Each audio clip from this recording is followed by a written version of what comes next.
Hello guys, welcome to another new video. আজকের এই ভিডিওতে আমি আপনাকে দেখাবো কিভাবে আপনারা রিলেটিভ লেআউট তৈরি করতে পারেন স্কেচওয়্যার এর মধ্যে এবং সেটি কিভাবে ব্যবহার করবেন সেই পুরো প্রসেসটা আজকের এই ভিডিওতে দেখানো হবে। চলুন ওপেন করা যাক স্কেচওয়্যার প্রো। নিউ প্রজেক্টে ক্লিক করব যাতে আমরা একটা নতুন প্রজেক্ট তৈরি করতে পারি। এখানে অ্যাপ্লিকেশনের নাম দেওয়া হবে সি। ক্রিয়েটে ক্লিক করে প্রজেক্টটা তৈরি করে নেব। অ্যাপ্লিকেশনের এমটি ইন্টারফেসটা এখন আমরা দেখতে পাবো। এর আগে যখন রিলেটিভ লেআউটের এই অপশনটা ছিল না, তখন আমরা লিনিয়ার লেআউট ব্যবহার করে রিলেটিভ লেআউট তৈরি করতাম। তবে এখন স্কেচওয়্যারের নতুন আপডেটগুলোতে আপনি রিলেটিভ লেআউট নামের এই অপশনটি দেখতে পাবেন। এই অপশনটি ব্যবহার করে সরাসরি রিলেটিভ লেআউট ইউজ করা যায়। যদি আমরা কনভার্টে ক্লিক করি তাহলে দেখতে পাবেন এখানে রিলেটিভ লেআউট। তাছাড়া এই রিলেটিভ লেআউটের সাথে আমরা এখানে ফ্রেম লেআউটের একটা অপশন দেখতে পাবো। যদি আমরা এখানে এভাবে ট্যাপ করি তাহলে এখানে ফ্রেম লেআউট নামের একটা অপশন চলে আসবে। তো এখানে ক্লিক করলে আমরা ফ্রেম লেআউট কনভার্ট করে নিতে পারবো। রিলেটিভ লেআউট কেন ব্যবহার করা হয়? যদি আপনি একাধিক লেয়ারকে একটার উপরে আরেকটা রাখতে চান, অর্থাৎ ওভারল্যাপিং করাতে চান, তাহলে আপনাকে রিলেটিভ লেআউট ব্যবহার করতে হবে। ফ্রেম লেআউট ব্যবহার করেও সেই একই কাজ করা যায়। অনেক সময় দেখবেন অনেক ভিডিও প্লেয়ারে ভিডিওর উপরে যখন আমরা ট্যাপ করি তখন এখানে পপ আপ হিসেবে অনেক কিছু আসে, অনেক অপশনস, অনেক বাটনস চলে আসে। এই ধরনের ডিজাইনগুলো করতে মূলত আমাদের রিলেটিভ লেআউট বা আমাদের যে ফ্রেম লেআউট আছে সেগুলো ব্যবহার করতে হয়। এগুলো ব্যবহার করলে একটা লেআউটের উপরে আরেকটা লেআউট ওভারল্যাপিং হয়। আমি এক্সাম্পল হিসেবে আপনাকে দেখাচ্ছি। এখানে আমার কাছে একটি লিনিয়ার লেআউট আমি নিলাম। এখন এটার একটা সাইজ আমরা ডিফাইন করে দেব। এটার যে সাইজটা আছে সেটা আমরা ঠিক করে এরপরে আমি আপনাকে এক্সাম্পলটা দেখাবো। এখানে আমরা 200 করে রাখলাম। এখন এই সেম চিজটা আমি এখানে কপি করব,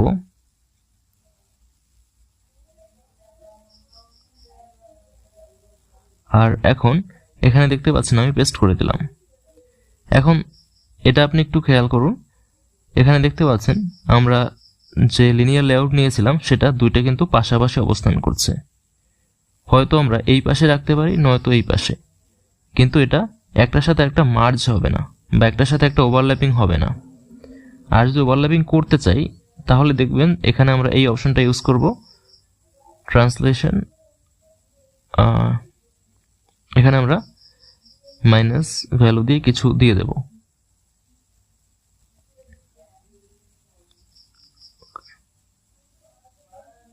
এখানে এর ভ্যালুটা আমরা কিছুটা কমই বাড়িয়ে নিই। তো এখন দেখতে পাচ্ছেন এই যে লেআউট 3 এবং লেআউট 2 দুটি কিন্তু এক জায়গায় ওভারল্যাপিং হচ্ছে। এর মানে এটা কিন্তু একটা জায়গায় কিন্তু একটার উপরে আরেকটা মার্জ হয়ে আছে। তবে এই প্রক্রিয়ায় কিন্তু এটা কিন্তু সঠিক ওয়ে না, কারণ এখানে আমরা অনেকটা জায়গা এখানে দেখতে পাচ্ছেন এখানে খালি আছে। এই যে সমস্যাটা, এই সমস্যাগুলো সমাধানের জন্য এবং বেটার এবং প্রফেশনাল ওয়েতে কাজ করার জন্য মূলত রিলেটিভ লেআউট ইউজ করা হয়। এখানে দেখতে পাচ্ছেন আমি একটা রিলেটিভ লেআউট নিয়েছিলাম। এখন এটার সাইজ যদি আমি কিছুটা বাড়িয়ে দেই, যেমন 300 করে দেই বা 380 রাখলাম এখানে, আর এর যে ওয়াইড আছে এটা আমরা 200 করে দিলে এখানে দেখতে পাচ্ছেন একটা কন্টেনার রেডি হয়ে যাবে। তো এরকম আমরা চাইলে সাইজ কমই বাড়িয়ে নিতে পারি।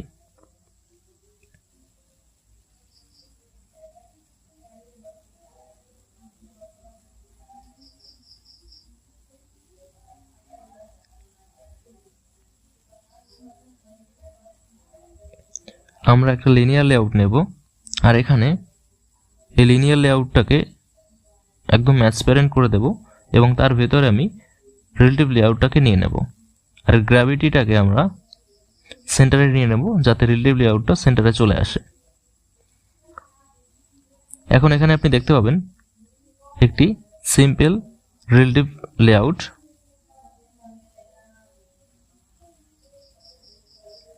এখন এর ভিতরে আপনি যা রাখবেন সেটা এর উপরে মার্জ করবে, বা আমরা যে লেআউট রাখি না কেন সেটা কিন্তু একটার উপরে আরেকটা চলে আসবে।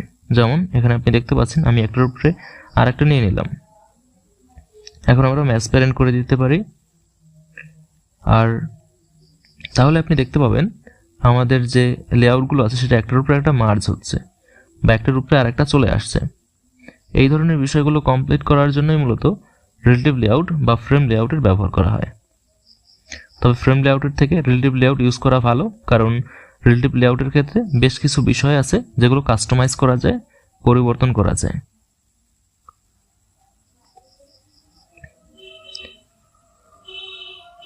এখানে আমি এক্সাম্পল হিসেবে কিছু ইমেজ রাখবো, যাতে আপনাকে এই পুরো বিষয়টি ভালোভাবে দেখাতে পারি।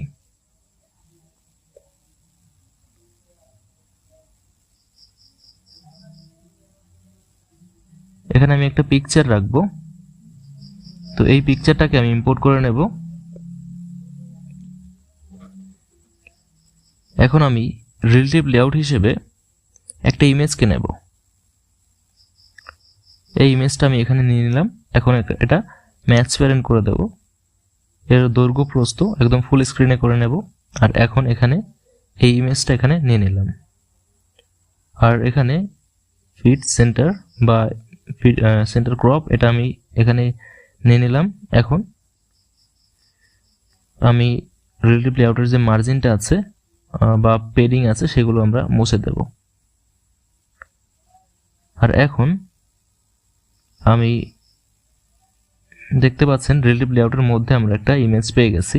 এখন এই ইমেজের উপরে যদি আমরা কোনো বাটন রাখতে চাই বা অন্য কোনো কিছু রাখতে চাই, তাহলে আমরা একটা লিনিয়ার লেআউট নেব, বা আমরা যা কিছু নিতে পারি। এখন আমরা এটাকে ম্যাচ প্যারেন্ট করে দিলাম, আর মনে করুন এর উপরে আমি আর একটা বাটন রাখবো, আর সেটা হবে প্লে বাটন বা রিড বাটন, যাই হোক না কেন কিছু একটা হতে পারে। এখন আমরা যেরকম ডিজাইন চাই সেরকম ডিজাইন তৈরি করে নিতে পারি।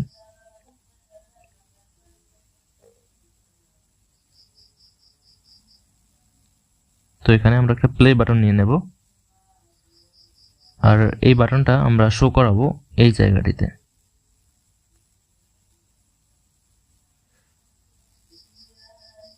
এখানে দেখতে পাচ্ছেন আমাদের যে বাটন আছে সেটা কিন্তু ইমেজের ব্যাকগ্রাউন্ডের সাথে মিশে যাচ্ছে। তো এই জন্য আমি যে কাজটি করব, আমাদের লিনিয়ার লেআউট আছে সেটার যে গ্রাভিটি আছে সেই গ্রাভিটিটাকে বটমে নিয়ে নেব, তাতে এটা বটম সাইডে দেখা যাবে। এখন এখানে আমরা কিছু টেক্সট বা অন্য কিছু ব্যবহার করতে পারি। ফর এক্সাম্পল আমি এখানে একটা হরিজন্টাল লিনিয়ার লেআউট নিলাম, এবং আমি চাই তার ভেতরে এটা রাখতে, অথবা এর উপরে বা নিচে আমি রাখতে পারি। এটা আপনার উপর ডিপেন্ড করে যে আপনি কোন ধরনের ডিজাইনগুলো নিতে পছন্দ করেন। যেমন আমি একটা টেক্সট রাখলাম যাতে আমি ভিডিওটা খুব দ্রুত কমপ্লিট করতে পারি। খুব বেশি ডিজাইন করব না, এই জন্য এখানে টেক্সট সাইজ আমরা 16 dp রাখলাম, আর এখানে এর যে কালার আছে সেটা হোয়াইট করে দেব।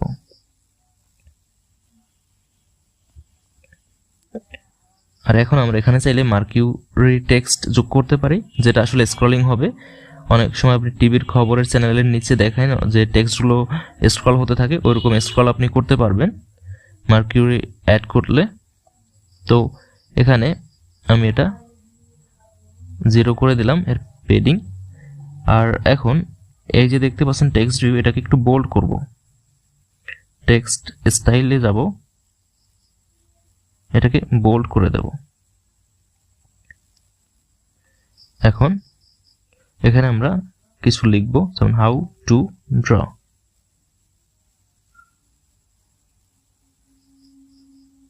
তো এখানে হাউ টু ড্র লিখে এরকম কয়েকটা ফুল স্টপ দিয়ে দেব। মনে করেন এটা আমার কোনো ভিডিওর টাইটেল। তো এখন এই যে দেখতে পাচ্ছেন এটা আমরা চাইলে হোয়াইট কালারে চেঞ্জ করে নিতে পারি, তবে আপাতত এটা আমরা রেন্ডার করব।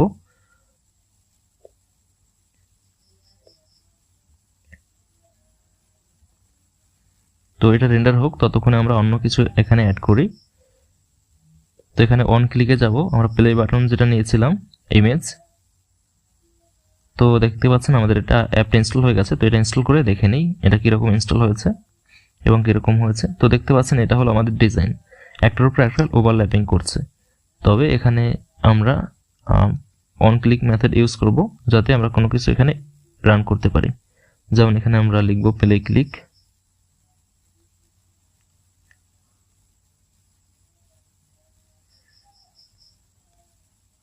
যাতে আমরা এখানে ক্লিক করলে সেটা দেখা যায়।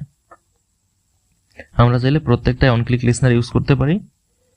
এখন এইখানে যদি আপনি একটু নজর দেন তাহলে দেখতে পাবেন আমাদের ওপারে অনেকগুলো লেয়ার তৈরি হয়েছে। যেমন দেখতে পাচ্ছেন এখানে আমরা মেইন আমাদের লেয়ার যেটা হলো আমাদের ইমেজ, এরপরে আমাদের সেকেন্ড যে লেয়ারটা আছে সেটা হলো লিনিয়ার 7। তো এটার ব্যাকগ্রাউন্ড আমরা চাইলে চেঞ্জ করতে পারি। যেমন এখানে দেখতে পাচ্ছেন এটা একদম ফ্ল্যাট লাগছে আর এটা ভালো দেখায়ও না আর কি। তো এখানে আমরা একটা অ্যাট্রিবিউটস যুক্ত করব। এখানে দেখতে পাচ্ছেন কাস্টম অ্যাট্রিবিউট, এখানে ক্লিক করব। এখানে আমরা যুক্ত করব অ্যান্ড্রয়েড ব্যাকগ্রাউন্ড। তো এখানে দেখতে পাচ্ছেন আমি এইটুকু লিখলাম অ্যান্ড্রয়েড, এরপরে সেমিকোলন আর এরপরে অ্যান্ড্রয়েড কোলন এরপর ব্যাকগ্রাউন্ড। তো এখানে আমরা নেক্সটে ক্লিক করব। নেক্সটে ক্লিক করার পর আমাদের ড্রয়াবেলের পাথ দিতে হবে। তো এখানে এক্সাম্পল হিসেবে আমি এটাই কপি করে দিয়ে দেব। তো আমরা এখানে লিখতে পারি বিজি বা ব্যাকগ্রাউন্ড। তো এখন আমরা এটা নিয়ে তো নিলাম, এখন আমাদের একটা কাজ করতে হবে, সেটা আমাদের এখানে রিসোর্স ম্যানেজারে যেতে হবে। আর রিসোর্স ম্যানেজারে যাওয়ার পরে এখানে ড্রয়াবেলে যেতে হবে আর এখানে একটা নতুন ড্রয়াবেল তৈরি করতে হবে। তো ড্রয়াবেলগুলো এক্সএমএল-এ হয়, তো এই জন্য আমরা busy.xml নিয়ে নিলাম, কারণ আমরা ওখানে নাম রেখেছিলাম বিজি বা ব্যাকগ্রাউন্ড। তো এখানে দেখতে পাচ্ছেন আমাদের এখানে একটা শেপ নিতে হবে, বা এখানে দেখতে পাচ্ছেন আমরা শেপ নিলাম, তার ভিতরে নিলাম গ্রেডিয়েন্ট, আর এরপরে গ্রেডিয়েন্টের অ্যাঙ্গেল, কালার, এরপরে অন্যান্য সমস্ত স্টার্ট কালার, এন্ড কালার এগুলো। তো এখানে দেখতে পাচ্ছেন আপনারা চাইলে এটা আপনার ইচ্ছে মতো বা থিম অনুযায়ী চেঞ্জ করতে পারেন। তো এটা দেখতে পাচ্ছেন সেমি ট্রান্সপারেন্ট। তো এই ধরনের কালার আপনি নিতে পারেন। আপনি চাইলে এই কালার গ্রেডিয়েন্টগুলো চ্যাটজিপিটি থেকেও জেনারেট করে নিতে পারেন। আমার অন্য একটা প্রজেক্টে তৈরি করা ছিল, সেখান থেকে আমি কপি করেছি। তো এখানে দেখতে পাচ্ছেন এই যে পুরো প্রসেসটা এখন আমরা একটু রান করব এবং দেখাবো, এটা আর একটু বেটার লাগবে দেখতে।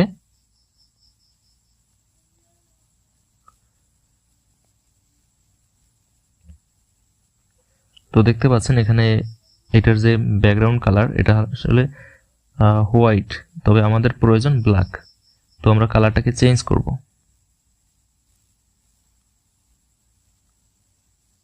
তো আমরা এখানে চেঞ্জ করব।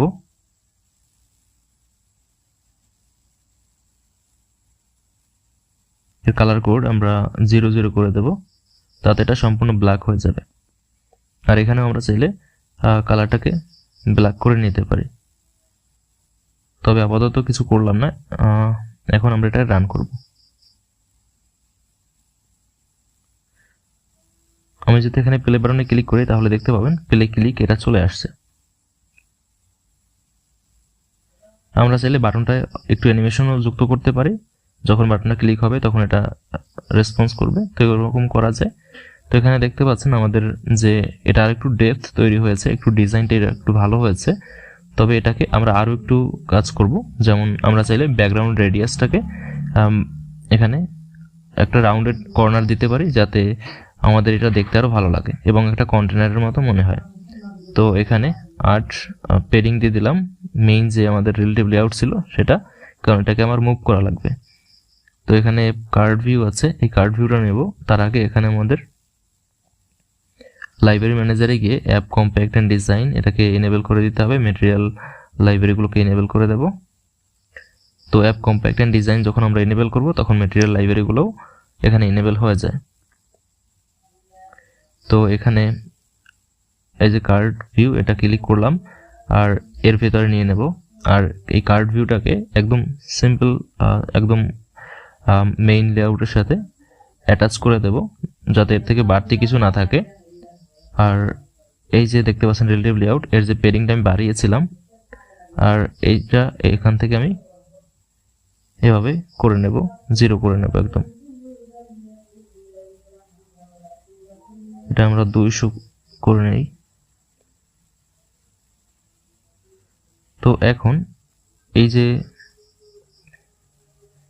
এই জায়গাটাতে আমরা কিছুটা মার্জিন বাড়িয়ে দেব, সরি পেডিং বাড়িয়ে দেব, যেটা আমরা আসলে গ্রেডিয়েন্ট ইউজ করেছিলাম। আর এখন এটাকে রান করব। তো রান করলে দেখতে পাবেন এখানে কিছু ডেপথ তৈরি হয়েছে, এখানে কিছু রেডিয়াস তৈরি হবে ব্যাকগ্রাউন্ড কর্নারের, আর তার সাথে এখানে যুক্ত হবে শ্যাডো। এগুলো চাইলে আমরা এখানে কাস্টমাইজ করে নিতে পারি। কার্ড ভিউতে যাব, কার্ড ভিউতে গেলে এখানে দেখতে পাচ্ছেন এর রেডিয়াস এবং কর্নার সমস্ত কিছু দেখা যাবে। এটা মূলত শ্যাডো। আপনি চাইলে শ্যাডোটাকে একটু বাড়িয়ে দিতে পারেন, যেমন আমরা এখানে 15 রাখতে পারি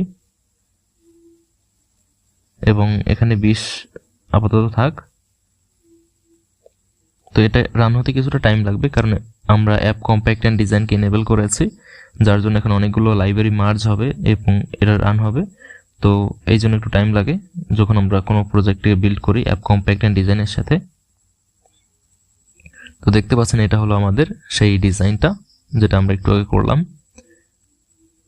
এখানে আপনি আরও কিছু এখানে চাইলে ইমপ্লিমেন্ট করে নিতে পারেন, যেমন এখানে আমি মার্জিনটা যে বাড়িয়েছিলাম সেটা আমি আপনাকে আমরা যে শ্যাডোটা এখানে দিয়েছিলাম সেই শ্যাডোটা বাড়ানোর পরে আমরা আবার রান করতে পারি।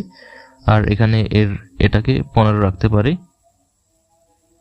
তো এখানে 15 রাখার পর এটা রান করব। এখানে 15 রাখার পরে রান করলে এখানে দেখতে পাবেন একটু স্কোয়ার শেপের কিছু চলে আসছে, তবে এটা হালকা একটা ব্যাকগ্রাউন্ড রেডিয়াস থাকবে। তো আপনার ইচ্ছে মতো আপনি যে কোনো কিছু এখানে ডিজাইন করে নিতে পারেন। এটা রান হচ্ছে।